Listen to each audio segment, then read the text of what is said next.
तेरे पवित्र आत्मा से भर दे परमेश्वर पिता, मेरी वाणी को और मेरे हृदय को स्पर्श कर।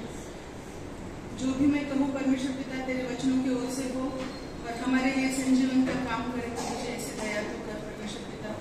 तेरे वचनों का प्रचार करते समय प्रभु जी निर्भयता से प्रचार करने के लिए और तेरा वचन जो कुछ हमसे कहता है उसको खुल के बताने के लिए प्रभु जी लगने वाली शक्ति, सामर्थ और तेरे पवित्र आत्मा का मार्गदर्शन को बनाए रखे। यहाँ बैठे हर एक को सुनने वाले कान, समझने वाला मन को इस प्रकार से अनुकरण करने वाला जीवन देना परमेश्वर पिता। यहाँ से आगे का समय मैं तेरे पवित्र हाथ में सौंपती हूँ। छोटी सी दुआ तेरे मधुर मीठे नाम से मांगती हूँ, सुनो कबूल कर।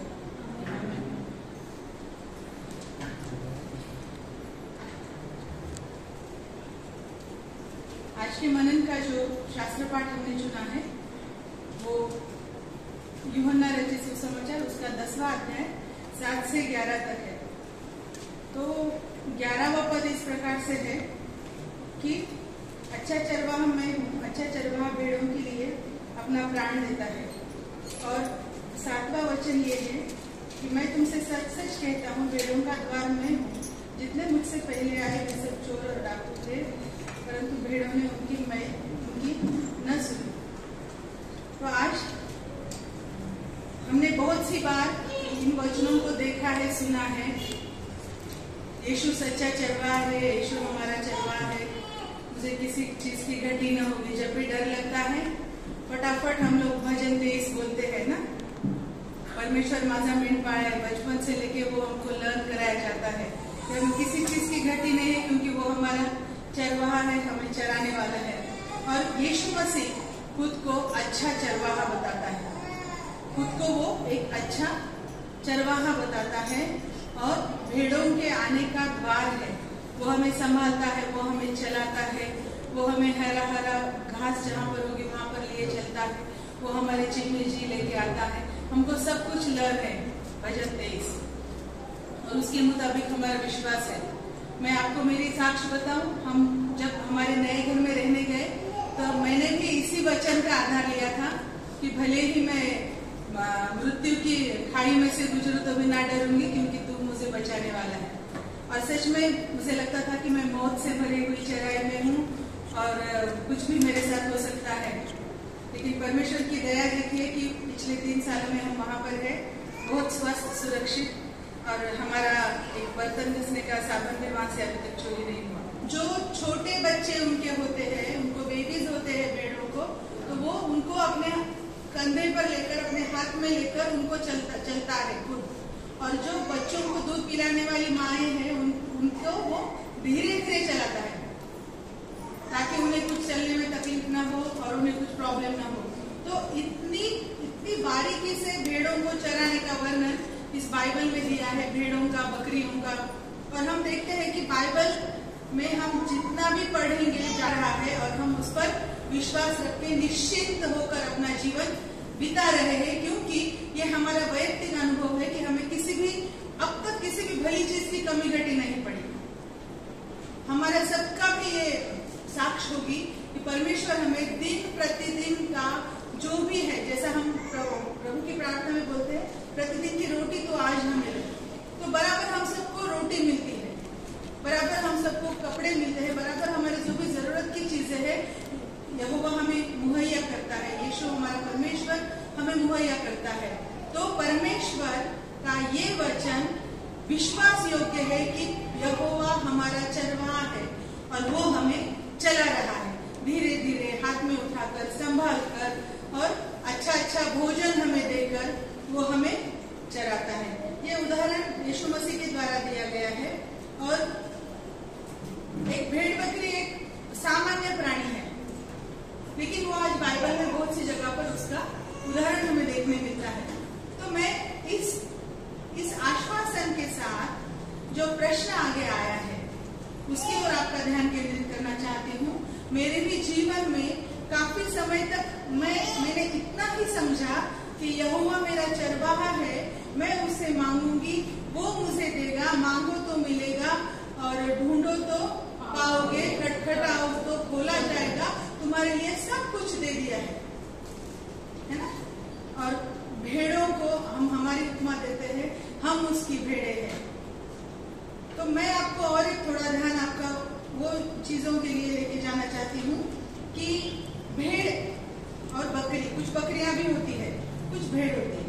तो भेड़ और बकरी चरवाहा चराता है उनको, है ना। यहाँ पर वचन क्या लिखा कि चोर भी आता है, आकर क्या करता है, घात करता है, नाश करता है, और चरवाहा भी आता है। तो भेड़ों का स्वभाव और बकरियों का स्वभाव, आप मुझे शायद ऐसा सोचेंगे कि आज वर्षा आंटी को कुछ इंसानों के उदाहरण नहीं मिले, लेकिन ऐसा नहीं है। मैं इंसानों के पास आऊंगी, लेकिन फिलहाल हम भेड़ बकरियों को समझेंगे। तो भेड़ और बकरियों का स्वभाव आपने भी निरीक्षण किया होगा। भेड़ जब चलती है तो भेड़ उसका जो चराने वाला है उसके पीछे पीछे पीछे पीछे पीछे पीछे चलती है, मुंडी नीचे करके। वो जब ऊपर से फली तोड़ के नीचे डालेगा और नीचे झुक के खाती है ना। तो भेड़ का स्वभाव कैसा है, भेड़ आज्ञाकारी है। भेड़ कैसी है, आज्ञाकारी है। देखिए, अगर हम पूरा बाइबल अगर समझते हैं तो कहीं यीशु मसीह को भी मेमना कहा गया है ना। अपने पिता की आज्ञा पूरे मन से मानने वाला बेटा, भेड़ झुककर मेरे पिता की ये मर्जी है और ये मैं कर रहा हूं। तो वो भेड़ जो है, जो उसका चरवाहा उसे चराएगा, जो खिलाएगा वो खाती है और उसके पीछे पीछे पीछे पीछे चलती है। और बकरी को भी देखा होगा आपने, है ना। बकरी को भी देखा है। बकरी का स्वभाव कैसा होता है, बकरी बहुत चंचल होती है, स्वच्छंदी चंचल। हर कुछ उसको खा के देखने की इच्छा होती है, हर एक चीज, है ना। हर एक में वो मुंह डाल के देखेगी। ये झाड़ का भी पत्ता खाएगी, वो खाएगी, और ऊपर की ओर अपनी चली जाएगी, किधर भी पहाड़ों पर। फिर बुलाने के बाद, मारने के बाद वो आती है वापस, लेकिन वो जाती है। तो बकरी का स्वभाव कैसा है कि वो आज्ञाकारी नहीं है, मनमर्जी खाती है, और कुछ भी साहस करके देखने की उसकी इच्छा होती है। वो डरती नहीं, साहस करती है। और भेड़ कैसा है, भेड़ अपने चरवाहे को सुनता है, उसके पीछे पीछे पीछे चलता है, वो जो देगा वो खाएगा, और उसके साथ वो खुश है। तो और भेड़ आज्ञाकारी भी है। तो अगर हम देखते हैं ये चोर डाकू हमारे अंदर जब आते हैं, तो जब हमारे अंदर भेड़ का सा स्वभाव है, लेकिन थोड़ा सा बकरी का भी स्वभाव कभी कभी आ जाता है, उस स्वभाव के आते ही हमारे में चोर डाकू घुस जाते हैं। ये चोर डाकू कौन है, अनाज्ञाकारिता। जैसा जिसका उदाहरण है अपनी हवाबाई, है ना। एक क्षण में उसके मन में आया मैं दूसरा कुछ करके देखूं, जो बताया उसको छोड़ के दूसरी बात। उसके बाद दूसरी बात आती है लालच, और ऊपर कुछ अच्छा खाने को मिलेगा और कुछ मिलेगा। जो अपने चरवाहे ने जो दिया है उस पर वो समाधानी नहीं है, उस पर उसका सेटिस्फैक्शन नहीं है उसको, और देखती है। जिस प्रकार से हम देखेंगे कि हनन्या और सफीरा कि उन्होंने लालच किया, पता नहीं ये देख करके देखेंगे क्या होता है, जरूरत नहीं थी वो बात की उनके जीवन में, लेकिन उन्होंने ये करके देखा। और उसका परिणाम क्या होता है कि चरवाहा उनके साथ होते हुए भी बहुत सी बार वो अंतिम पड़ाव तक नहीं पहुंच पाते, या जो भी उनका लाइफ स्पैन है वहां तक वो नहीं पहुंच पाते। प्रियो, मैं ये उदाहरण आपके सामने इसलिए रख रही हूँ कि ये हमारे जीवन से यीशु मसीह ने इस उदाहरण को जोड़ दिया। हमने अभी पढ़ा कि अच्छा चरवाहा यीशु मसीह है, वो अपनी भेड़ को चराता है, गोद में लेके चलता है, धीरे धीरे चलता है और संभालता है, उनको चराता है, खिलाता है और उनके लिए अपना प्राण तक दे देता है। लेकिन कुछ बकरियां ऐसी होती है जो भेड़ों के साथ चलती है और वो अलग अलग काम करती है। चरवाहे की बातें सभी नहीं सुनती, कुछ अपने दिल का भी करती है। तो ये हमारे मनों की अवस्था है।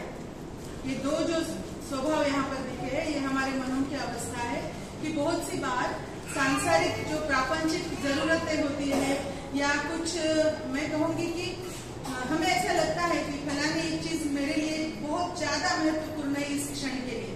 शायद मेरा खुद का घर होगा, या शायद मेरे घर में कोई लग्जरियस चीज होगी, या मेरे बच्चों का जॉब, या मेरे बच्चों का एजुकेशन, या मेरी कोई चीज जो मुझे चाहिए। बार इस प्रकार से प्रयास करते हैं कि प्रेयर भी करेंगे और दूसरे कुछ सोर्सेस भी देखेंगे। तो ऐसा करने से हमारे मन में जो चरवाहे का जो हमारे प्रति प्रेम है और जो उसका हमारे प्रति जो लगाव है उसको हम कहीं ना कहीं तो भी डिस्टर्ब कर देते हैं। और फिर आगे अगर हम जाएंगे तो मत्ती रचित सुसमाचार में इसका हमसे रिलेवेंट उसको किया है, हमसे उसको जोड़ा है। मत्ती का 25 और 31 से आगे न्याय का वर्णन है। तो उसका 32वां पद क्या कहता है? मत्ती रचित सुसमाचार उसका 25वां अध्याय 32 वर्ष। और सब जातियां उसके सामने इकट्ठी की जाएगी और जैसा चरवाहा भेड़ों को बकरियों से अलग कर देता है वैसा ही वह उन्हें एक दूसरे से अलग करेगा। यहाँ पर डायरेक्टली अभी है हम बहुत सी जातियां, भेड़ बकरियों की जातियां बहुत सी मैंने सुनी, बहुत सी जातियां जो सिंहासन के सामने इकट्ठी करने के बाद खुद चरवाहा बाइफरगेट कर रहा है। हम सब उपवास के दिनों में हैं, हमने वचनों को ज्यादा पढ़ना शुरू किया है, हमने परमेश्वर की बातों को मनन करना ज्यादा शुरू किया है। पिछले 2 सालों में हमने बहुत सारे वक्ताओं को सुना है प्रियो, लेकिन आश्वासक और मन को शांति देने तक के संदेशों के पास हमें नहीं रुकना है, क्योंकि हमें अगला पाड़ाव भी हमारे नजरों के सामने दिख रहा है कि तुमको युद्ध की बातें सुनाई देगी लेकिन तुम डरना नहीं, वहां पर अंत नहीं। उससे भी भयानक बातों का सामना करते हुए हमको परमेश्वर के साथ स्वर्ग में चले जाना है। तो इसलिए ये बात आज मैं यहाँ पर हाईलाइट करना चाहती हूँ कि हमें किस प्रकार से होना चाहिए। न्याय के समय क्या करेगा? जातियां उसके सामने खड़ी हो जाएंगी और भेड़ और बकरी अलग होगी। अब फिर एक सवाल है कि भेड़ और बकरी की बात चल रही है ना। एहेजकेल नबी की किताब निकालिए 34वां अध्याय 17वां पद पढ़ेंगे। भेड़ और बकरियों को है ना, बाकी अपना कोई उसमें नहीं। या अगर मलाकी मिलता है तो मलाकी का 3रा अध्याय 18वां पद निकालिए। एहेजकेल 34 उसका 17 निकालिए।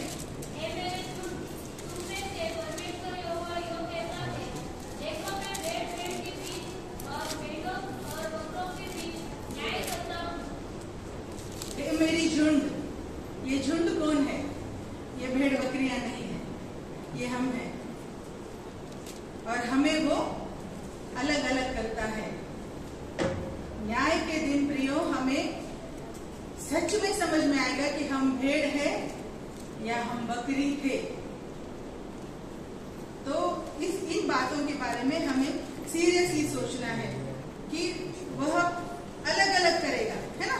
भेड़ को अलग करेगा, बकरी को अलग करेगा। मलाकी पढ़ेंगे हम तीसरे का 18वां पद। तब तुम फिरकर धर्मी और दुष्ट का भेद, अर्थात जो परमेश्वर की सेवा करता है और जो उसकी सेवा नहीं करता, उन दोनों का भेद पहचान सकोगे। ये 2 समझ में आ गए अभी कौन है भेड़ और बकरी, धर्मी और दुष्ट। धर्मी कौन है? जो उसके काम करता है, जो उसकी सेवा करता है। दुष्ट कौन है? सेवा का दिखावा करता है लेकिन वो उस मार्ग से काफी दूर है। वो झुंड में तो है, साथ में भी चल रहा है, खा भी रहा है, सब कुछ है, समझ भी रहा है, लेकिन दूर है। परमेश्वर की आत्मा हमें इन बातों को सिखाती है कि हमें कौन होना है। और ये वचन हम पढ़ रहे हैं, ज्यादा पढ़ रहे हैं ना, तो पढ़ते समय हमें इन बातों को समझना है कि इन बातों का परिणाम कहाँ तक जाएगा। अगर यहोवा ने आश्वासन दिया है कि ये मेरी भेड़, मैं तुझे चलाऊंगा, मैं तुझे अपनी गोद में लेके रहूंगा, मैं तुझे अच्छा अच्छा भोजन खिलाऊंगा, ठंडा पानी पिलाऊंगा, तुझे मैं रिलैक्स करूंगा, बकरियों को भी दे रहा है। लेकिन हमारे अंदर हमने अपने यहोवा परमेश्वर को किस प्रकार से उसकी आज्ञाकारिता का स्थान हमारे जीवन में हमने प्राप्त किया है। हम कौन से लेवल पे उसके आज्ञाकारी है, हम कहाँ तक उसके लिए आज्ञाकारी बने रह सकते हैं। इस बात का आज हमें मनन करना है, क्योंकि परमेश्वर जब हम उपवास में होते हैं, जब हम प्रार्थना करते हैं, जब वचनों को पढ़ते प्रियो, उसका आत्मा हमें लिए चलता है। हमें किसी दूसरे चीज की जरूरत नहीं है, हमें किसी दूसरे लीडर को सुनने की जरूरत नहीं है, हमें किसी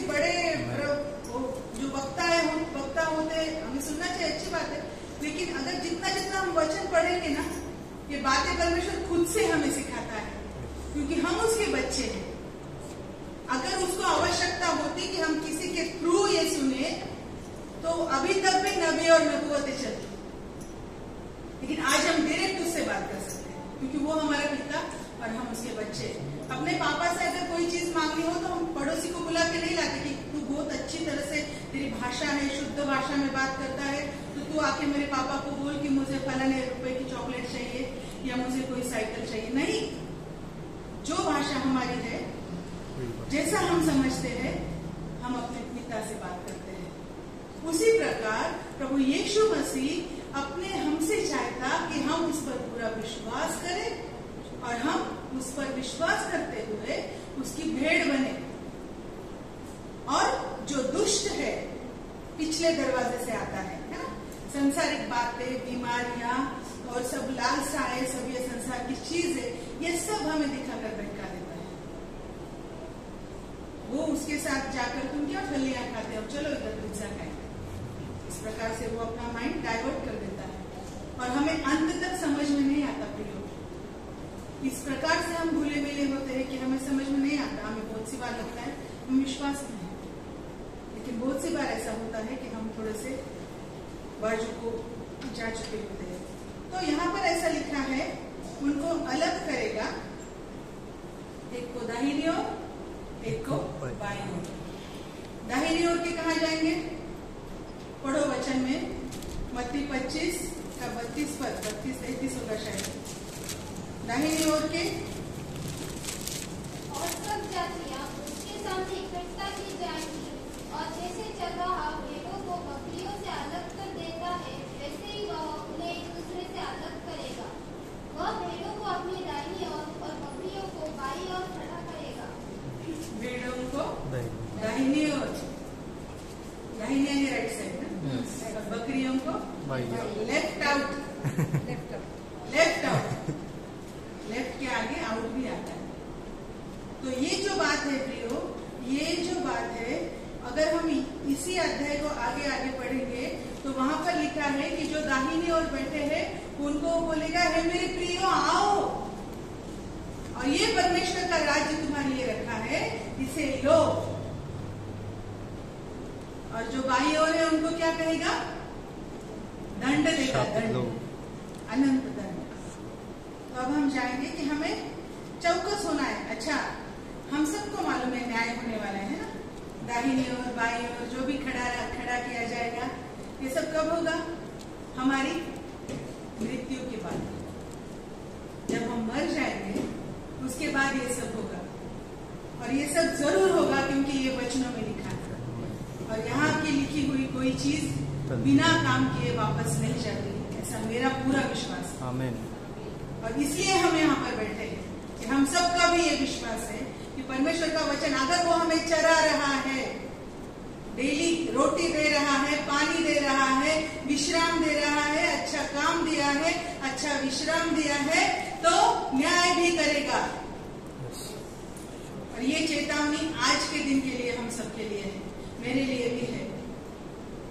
तो वहां पर हमारी मृत्यु के बाद हम खुद को भेड़ में नहीं डाल सकते। अगर हम बकरियों में हैं, अगर हम बकरियों में हैं तो ऐसा ढकल ढकल के एडजस्ट करके ऐसा करके नहीं जा सकते।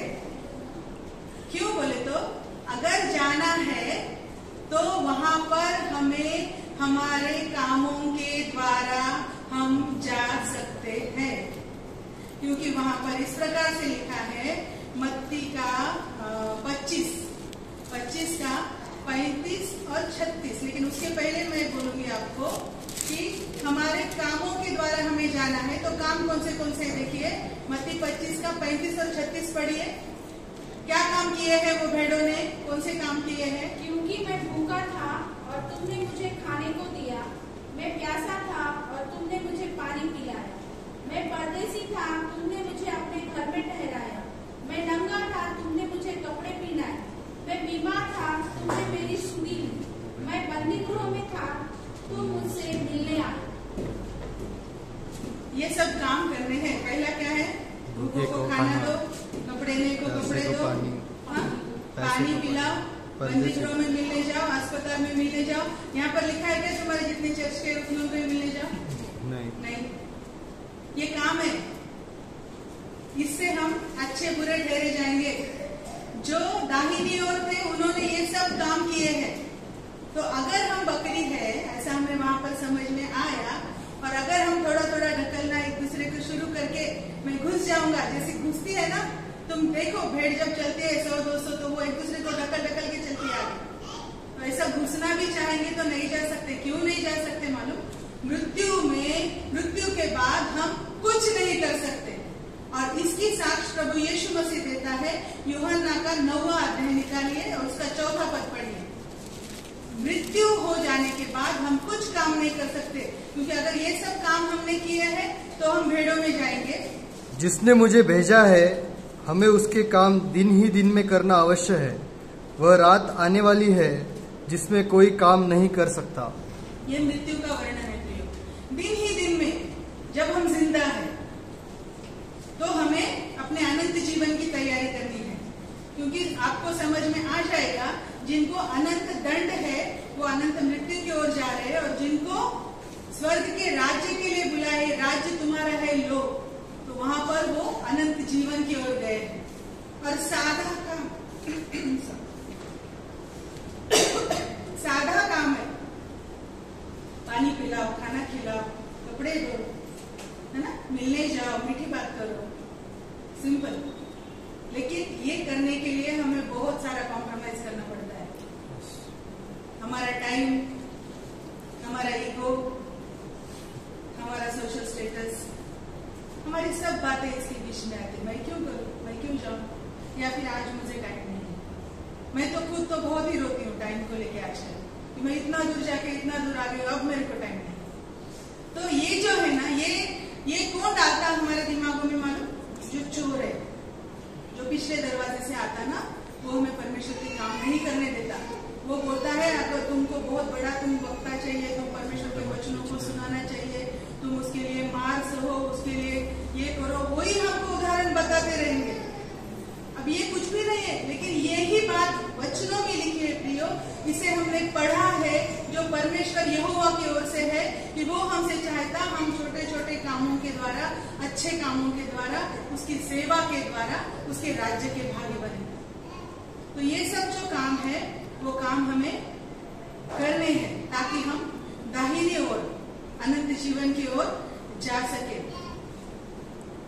हमने अब तक देखा कि चरवाहा है, वो चराता है, वो संभालता है, लेके चलता है। हम भेड़ है, बकरी है, बकरियों का माइंड चोर बदल देता है, बकरियों जैसा कुछ माइंड हमारा कर देता है। और क्या क्या करना चाहिए? प्रभु यीशु मसीह ने खुद से कहा कि वो मेमना है, क्योंकि अगर हम प्रकाशित, अभी धीरे धीरे हम प्रकाशित वाक्य की ओर जाएंगे। प्रकाशित वाक्य में वर्णन है कि मेमने की शादी का वर्णन वहां पर है, और उसके पहले एक वर्णन है कि ये जो मेमना है, ये जो प्रभु यीशु मसीह है, वो परमेश्वर के सन्मुख खड़ा है। वो किस प्रकार से दिखता है उसे हम देखेंगे। प्रकाशित वाक्य का निकालिए 19, उसका 7 और 8 दोनों पढ़िए। वहां पर यीशु मसीह खड़ा है। आओ हम आनंदित और मगन हो और उसकी स्तुति करें, क्योंकि मेमने का ब्याह आ पहुंचा और उसकी पत्नी ने अपने आप को तैयार कर लिया है, और उसको शुद्ध और चमकदार महीन मलमल पहनने का अधिकार दिया गया, क्योंकि उस महीन मलमल का अर्थ पवित्र लोगों के धर्म के काम है। ये तो शादी का हुआ वर्णन। सॉरी, प्रकाशित वाक्य 5 का 12 और 13 पढ़े। उसके पहले अपन देखेंगे प्रभु यीशु मसीह खुद ही मेमना है, इसका सबूत हमें बाइबल में मिलता है। और वे ऊंचे शब्द से कहते थे कि वध किया हुआ मेमना ही सामर्थ और धन और ज्ञान और शक्ति और आदर और महिमा और धन्यवाद के योग्य है। 13 भी। हाँ। फिर मैंने स्वर्ग में और पृथ्वी पर और पृथ्वी के नीचे और समुद्र की सब सृजी हुई वस्तुओं को और सब कुछ को जो उनमें है, यह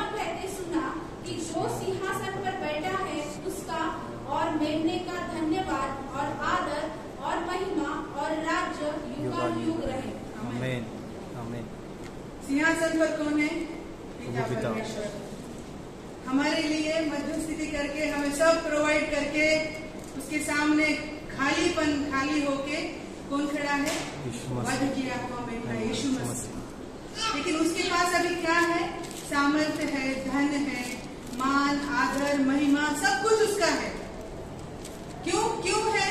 क्योंकि उसने अपने पिता की बात भेड़ के समान सुनी और आज्ञाकारी बेटे की तरह उसने अपने प्राणों को दे दिया। मैं अपनी भेड़ों के लिए अपना प्राण देता हूँ। अगर वो पिता की बात यीशु मसीह सुनता है, यहोवा की बात, तो यीशु मसीह हमें अपने पुत्र और कन्या कहने का अधिकार देता है, तो हमें भी उसकी ही और उसकी ही बात सुननी है, किसी और की नहीं, कोई और नहीं। ये जो वचन हमें दिया है प्रियो, ये जीवित वचन हमारे मध्य में है और ये हमें इजीली दिया है। इसको पाने के लिए हमें कुछ प्रयास नहीं करना पड़ता। हमारे माँ बाप ने हमारे हाथ में दिया है और हम हमारे बच्चों के हाथ में देते हैं। तो हमें क्या करना है? हमें चोर से सावधान रहना है, क्योंकि हम भेड़ बन चुके हैं। हम अभी भेड़ है। जब हम यहाँ पर बैठे, हम विश्वासी है, हम भेड़े हैं, उसकी आज्ञा मानने वाली भेड़े हैं। लेकिन जो सांसारिक, जो प्रापंचिक, जो सभी बातें होती है ना, परिस्थितियां होती है, विपत्तियां होती है, तो हम अननोइंगली इन बातों में चले जाते हैं और फिर हमें जो अधिकार है अनंत राज्य में जाने का, वो अधिकार को हम खोकर हम कहाँ जाते हैं? लेफ्ट। तो हमें लेफ्ट नहीं रहना है, हमें राइट साइड में जाना है। और मेमने का जो विवाह हुआ, हम सब जानते हैं कि हम कलीसिया यीशु की दुल्हन है। बहुत से गाने गाते हैं हम, है ना, दुल्हन को लेने आएगा। तो ये दुल्हन जो है, इस दुल्हन को, इस कलीसिया को मलमल के वस्त्र पहनाए हैं। और वो वस्त्र किस चीज के हैं? धर्म के काम। धर्म के काम के। धर्म के काम कौन से है? अभी जो हमने पढ़े, कितनी छोटी सी बात है। हम हमारे डे टू डे लाइफ में करते, फिर भी बहुत सी बार मैं बहुत से लोगों को सुनती हूँ कि वो ऐसा बोलते हैं कि क्या आप विश्वास में हो? क्या आपकी खातरी है, आपका भरोसा है कि आप सच में विश्वास में आए हो? तो हम डर जाते। पता नहीं, मैंने अभी तक कभी साक्ष भी नहीं दी, गाना भी नहीं गाया, प्रचार तो किया ही नहीं, फिर तो मैं हो ही नहीं सकती। नहीं प्रियो, हमारे रोज के कामों में वो हमें अवसर देता है। रोज के कामों में आप काम पर जाओगे, सडनली आपका कोई सर्वेंट रहेगा या कोई आपकी कलीग रहेगी, वो बोलेगी आज मैंने ना नाश्ता नहीं किया, बहुत सारा काम था मुझे पड़ा हुआ घर का, मेरी सास के साथ मेरी खिटपिट हो गई और मैं वैसे ही काम पे आई हूँ। तो आपके मन में से अगर झट से आता है, अरे मेरा टिफिन है, आप थोड़ा खा लो, बाद में अपन मिलके और खाएंगे, हो गई वहां पे आप धर्म के काम आपने कर दिए प्रियो। अगर रास्ते में किसी का एक्सीडेंट हुआ है, अगर उसको पानी की जरूरत है, आपके पास बॉटल है, अगर आप देते हो, इंसान में नहीं, प्राणी को भी अगर किसी आप गाड़ी की लग जाती है टक्कर में, उसको भी अगर आप पानी पिला देते हो, वो धर्म का काम है। बहुत सी बार आह्वान होता है, व्हाट्सएप पे देखते हैं कि आपके पास आपके यूज करने के बाद के भी अगर कपड़े हैं तो आप दे दो, कंबल दे दो ना, 10-12 घर में के दे दो, 2-4 नए खरीद के दे दो। परमेश्वर ने हमें वैभव, धन, संपत्ति दी है। धन बटोरने वाला स्वर्ग के राज में नहीं जा सकता। वो टॉपिक पे मैं आज बोलूंगी नहीं, क्योंकि वो और लंबा हो जाएगा। मुझे बहुत 5 या 7 मिनट दिख रहे हैं यहाँ से, तो उस बारे में मैं नहीं बोलूंगी। लेकिन आज हम जिस टॉपिक पे बात कर रहे हैं, तो धर्म के कामों के वस्त्र पहनकर उसकी कलीसिया, उसकी दुल्हन बनने उसके सामने जाएगी। वो धर्म के काम हमने हमारे ऊपर धारण किए हैं क्या? वचन कहता, वो पूछेगा, मेरे प्रिय दास, तूने मेरे लिए क्या किया? हमारी कटोरी में क्या होगा? इस बारे में हमें सोचना है, क्योंकि बकरी अनंत दंड में जाएगी। अनंत दंड यानी अनंत मृत्यु। जिस प्रकार अनंत जीवन है, उसी प्रकार अनंत मृत्यु भी है। मृत्यु यानी आप मर ही नहीं जाएंगे, आप जिंदा ही रहेंगे। आपको चटके लगेंगे, अग्नि रहेगा, विभिन्न प्रकार की समस्याएं। लाजर और अमीर व्यक्ति का उदाहरण आप घर में जाके पढ़ लें। मरेंगे नहीं, जिंदा, तकलीफ। और अनंत जीवन क्या है, ये तो आपको मालूम है ना? सूरज के नहीं चमको। इस प्रकार तेरा तेरा उजाला प्रभाती के समान चमकेगा, यशाया 58 में लिखता है। धर्म के काम वहां पर भी वही लिखा है, तू अपना अन्न गरीबों को बांट। तो इस प्रकार से प्रियो, अब हम मेडिटेशन के दौर में है फिलहाल इन 40 दिनों में। हम लकी है कि परमेश्वर ने हमें 2022 और उसका लेंट पीरियड बताया। हम यहाँ पर बैठे, हम यहाँ पर वचन पढ़ रहे हैं, हम जिंदा है, हम धन्यवाद देते हैं प्रभु। और हम चाहते हैं कि वो खुद हमारे मनों से बकरियों की बातें सब निकाल के लेफ्ट आउट और भेड़ों की बातें हम ग्रहण करें। भेड़ों की सी चाल चले, परमेश्वर के पीछे उंगली झुकाकर, पिता जो तूने कहा, जिस प्रकार आयुब ने कहा कि उसने दिया और उसने लिया। अंत न होने वाला मृत्यु और अंत न होने वाला जीवन हमें चुनना है, अंत न होने वाला मृत्यु या जीवन। और मैं चाहती हूँ इस वचन के एंड में एक वचन से करूँ, व्यवस्था विवरण इसका 30 और 19वां पद जोर से पढ़िए। मैं चाहती हूँ कि इन वचनों में जो लिखा है वो ही आप चुने। व्यवस्था विवरण का 30 उसका 19। मैं आज आकाश और पृथ्वी दोनों को तुम्हारे सामने इस बात की साक्षी बनाता हूँ कि मैंने जीवन और मरण, आशीष और शाप को तुम्हारे आगे रखा है। इसलिए तू जीवन ही को अपना ले कि तू और तेरा वंश दोनों जीवित रहे। दोनों चीजों को साक्षी रखा है प्रभु यीशु मसीह ने हमारे सामने। आकाश और पृथ्वी को शपथ या साक्ष्य रखकर कहता है, तेरे सामने आज वचनों में से हमारे सामने क्या बातें आई है? हानि और लाभ, शाप और जीवन, मृत्यु और जीवन, और शाप और जैसे 3 बातें हैं वो मैंने तेरे सामने रखा है। और हमारा परमेश्वर हमसे क्या चाहेगा? हम क्या चुने? अनंत जीवन। जीवन ही को चुन ले, ताकि तू और तेरा वंश, पूरा वंश हमारा, क्योंकि हमारे फैमिलीज में हम हमारे पिता को फॉलो करते हैं। तो हमारे पिता ने अगर जीवन को चुना है, अल्टीमेटली हम भी उनके पीछे पीछे वहां पर चलेंगे। और थोड़ा सा हमारा भी कंट्रीब्यूशन होगा उसमें, हमारे कामों के द्वारा, हमारे विश्वास के द्वारा, हमारे ना बहकने के द्वारा, और फिर हम सब उसके अनंत जीवन के भागी होंगे। ऐसा नहीं है प्रियो कि अनंत जीवन के लिए बहुत बहुत कठिन ऐसा एग्जाम पेपर आएगा। हमारे डे टू डे लाइफ और परमेश्वर का लहू जो उसने बहाया, और वो कंटिन्यूस हमारे लिए प्लीडिंग करता है यहोवा के सामने, क्योंकि यहोवा धर्मी है, न्यायी है। और प्रभु यीशु मसीह अपना लहू लेकर खड़ा होता है जब भी हम गलती करते हैं, जब भी हमसे जाने अनजाने कुछ हो जाता है।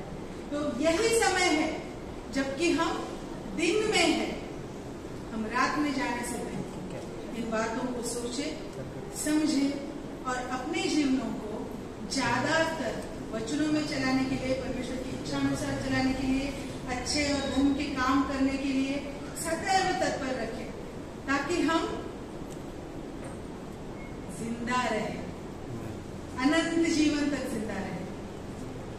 क्योंकि मृत्यु के बाद हम कुछ नहीं कर सकेंगे, हम दाहिनी ओर किसी भी प्रकार से नहीं जा सकेंगे। अंधेरे में कोई कुछ नहीं करता। थोड़े थोड़े अच्छे काम इधर इधर करके भी देखेंगे तो हम मर चुके हैं, कुछ नहीं कर सकते। आज का समय है, आज जिंदा है, आज पढ़ सक रहे, आज चल सक रहे, आज कर सकते हैं। आज हमारे हाथ में है। हमारा परमेश्वर चाहता कि हम उसकी भेड़े बने, ना कि हम बकरियां बने। ना हमारा मन विचलित हो, ना डरे, किसी सिचुएशन से मत डरिए, क्योंकि तुम्हें संभालने वाला परमेश्वर है। युद्ध आने दो, भूकंप आने दो, लड़ाइयां होने दो, नांदेड़ में बॉम्ब गिरने दो, डरिए मत, घुटने पे हो जाओ, प्रार्थना करो, क्योंकि अनंत जीवन हमारा है। ये थोड़े समय के लिए है। हम जवानी में भी मरते हैं तो भी हम अनंत जीवन में हैं, हम बूढ़े होकर भी मरते हैं तो भी हम अनंत जीवन में हैं। लेकिन हमारा जीवन कैसा है, इस बारे में सजगता से विचार करें, सावधानी से विचार करें, ताकि अब हम यहाँ पर है, हम परमेश्वर के संगीत में है, और वो जरूर जरूर जरूर जरूर जरूर हमें अनंत जीवन में ले जाना चाहता है। वो चाहता है कि किसी का नाश हो, इसलिए उसने अपना प्राण भी दे दिया। पिता से कहता मुझे नहीं चाहिए, हटा दे मेरे से, फिर हमारे लिए क्या है हम, कि अगर ये अवसर मिला है तो हम उसको अच्छी तरह से यूटिलाइज करें। चांस मिलता है, वैसा हमें चांस मिला है, कोरोना से बचे हैं हम, बाकी बातों से बचे हैं, यहाँ पर बैठे शांति आनंद से। परमेश्वर करे हम सबको अनंत जीवन के लिए तैयार करे, हमें उसके मार्गों में ले चले और हमें बकरियां नहीं वरन भेड़ समझे, और हमें दाहिनी ओर का जो जीवन है, जो स्वर्ग का राज्य है, वो प्रदान करे। प्रभु परमेश्वर करे हम सबको इस प्रकार की आशीष मिले। आइए हम प्रार्थना करेंगे। मेरे श्री खुदा प्रभु यीशु मसीह, हम तेरे चरणों के पास आते हैं प्रभु जी, तुझे धन्यवाद देते हैं वचनों के लिए परमेश्वर पिता। यहाँ बैठे हर एक को मैं तेरे पवित्र हाथ में सौंपती हूँ प्रभु जी, मैं खुद को तेरे पवित्र हाथ में सौंपती हूँ प्रभु जी। हम हर एक अपने आप के लिए प्रार्थना कर रहे हैं परमेश्वर पिता।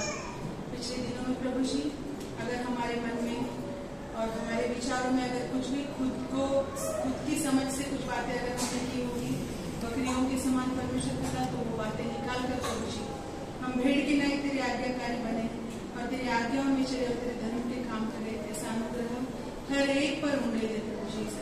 ऐसी आपको तो आशीषित कर परमेश्वर पिता, धर्म के वश बनकर हम तेरे दुल्हन के रूप में खुद को तैयार करने पाए। ऐसी दया ऐसा अनुग्रह हम सब पर उंडे दे प्रभु जी। यहाँ से आगे का समय में तेरे पवित्र हाथ में सौंपते हैं। छोटी सी दुआ तेरे मधुर मीठे नाम से मांगती हूँ।